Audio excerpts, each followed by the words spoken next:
The language of moral condemnation and destructive routine, these are arguments and disagreements that have to stop.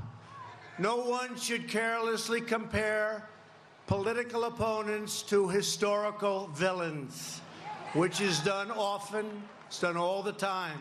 Got to stop.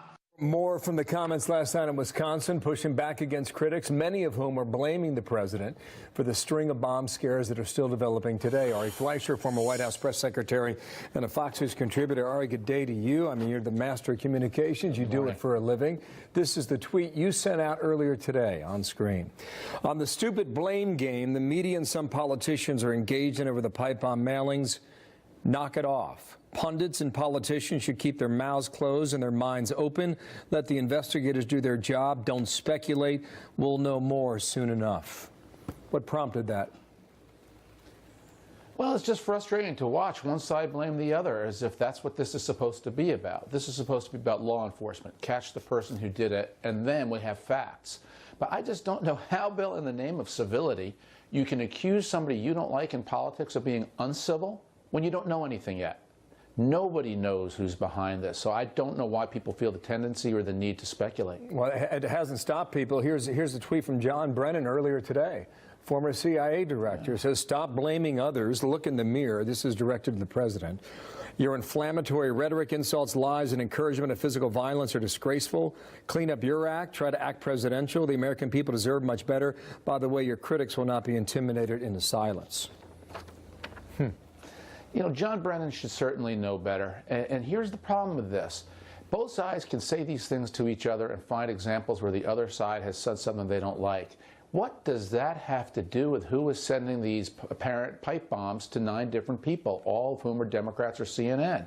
We don't know yet who is behind that. So to blame one side or the other in the midst of this is highly, highly irresponsible. And John Brennan, of all people, should be the first to not engage in that type of behavior. He had comments last night as well, and I read some comments from Nancy Pelosi and Chuck Schumer that were put out yesterday in the middle of all this. Now, go back into your former role. You know, you're in the White House, you're in the West Wing. How's the president, how is Sarah Sanders and others, how are they handling this? I think they're handling it just right. They've risen above. And that's the way presidents should be when it comes to something like this. They should be the tone setter and the example for the country.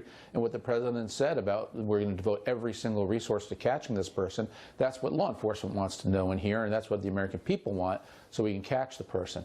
But Bill, let me say this. This reminds me of when, after President Trump took office, there were a series of bombings at Jewish community centers throughout the United States. And many in the press and on the Democratic Party rushed to blame them on Donald Trump somehow.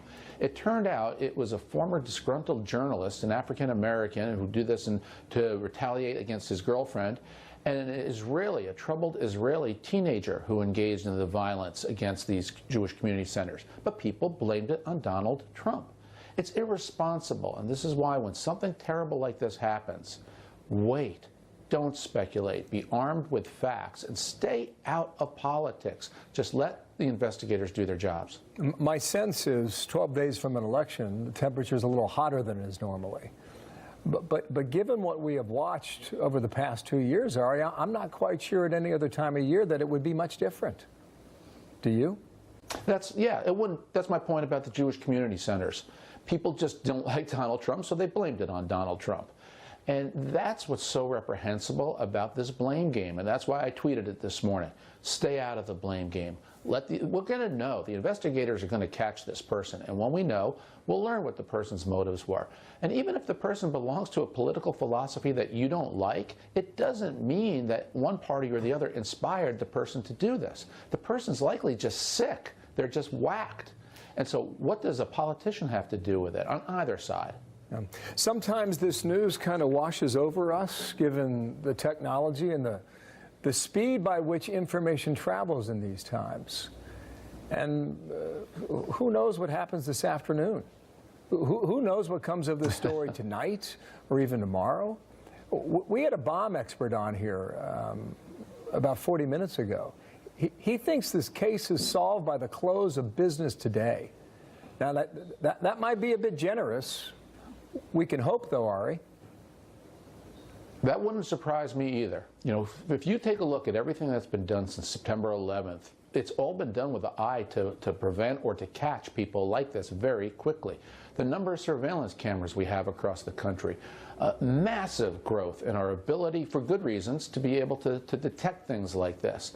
And the fact that none of these bombs exploded, there's so much evidence the experts are gathering, which can lead to capture as well. I think that's a great point. But the fact that none of the bombs exploded is very significant. Yeah, and that's been brought to our attention time, and again, we'll see how that develops over time.